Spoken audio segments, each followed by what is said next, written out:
রাজহাঁস নিয়মিত ক্লাস করে এবং পড়বে বিশ্ববিদ্যালয়ে। নিশ্চয় কথাটি শুনে অবাক লাগছে, তাই না দর্শক? মানুষের সঙ্গে রাজহাঁসের বন্ধুত্ব এক বিস্ময়কর ঘটনা হয়ে উঠেছে। অচেনা এক ভাষায় যেন তাদের কথোপকথন চলে। গতিময় পৃথিবীতে যখন মানুষের সঙ্গে মানুষের দূরত্ব ক্রমাগত বৃদ্ধি পাচ্ছে, তখন মানুষ ও রাজহাঁসের বন্ধুত্বের এক বিরল প্রমাণ মিলল পিরোজপুর জেলার নাজিরপুর উপজেলার পূর্ব জুবিয়া গ্রামে।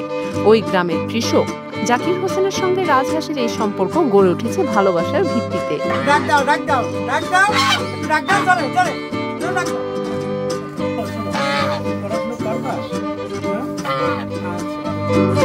জাকির হোসেন হাঁসটিকে রাজা নামে ডাক দিলে সে তৎক্ষণাৎ সাড়া দেয়।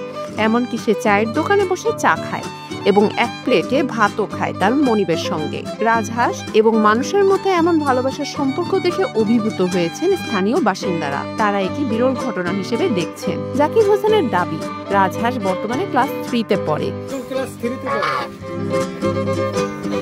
এবং ঠিকমতো পড়াশোনা করলে তাকে উচ্চশিক্ষায় শিক্ষিত করবেন। শুধু তাই নয়, রাজহাঁস তার মালিকের ছায়াসঙ্গী হয়ে উঠেছে। জাকির হোসেন যেখানেই যান, রাজহাঁস তার সঙ্গেই থাকেন।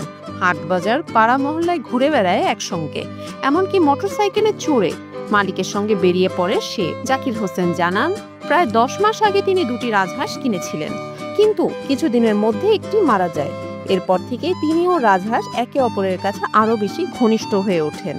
হাঁসটি সবসময় তার সঙ্গেই থাকতে চায়, এমনকি বাড়ির বাইরে থেকে ফিরে এলে দরজার কাছে এসে অপেক্ষা করে। মালিককে দীর্ঘক্ষণ না দেখলে ডাকাডাকি করতেও থাকে। এমন ব্যতিক্রমী সম্পর্ক দেখে মুগ্ধ হয়েছে স্থানীয়রা। নাইমুল হাসান হাওলাদার বলেন, মানুষের সঙ্গে কুকুর ও বিড়ালের গভীর ভালোবাসার সম্পর্ক মাঝে মধ্যে দেখা যায়, কিন্তু রাজহাঁসের সঙ্গে এমন বন্ধুত্ব সত্যিই বিরল।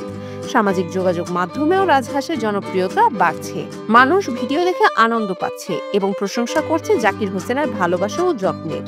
মেহেদি সর্দার নামে এক ব্যক্তি বলেন, আমরা অনেক চেষ্টা করেও কোনো প্রাণীর সঙ্গে বন্ধুত্ব গড়ে তুলতে পারি না, অথচ জাকির হোসেনের পোষ মেনেছে রাজহাঁস।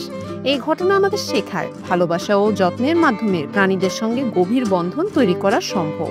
রাজহাঁস ও জাকির হোসেনের সুন্দর বন্ধুত্ব সত্যি একটি বিরল ও সুন্দর দৃষ্টান্ত।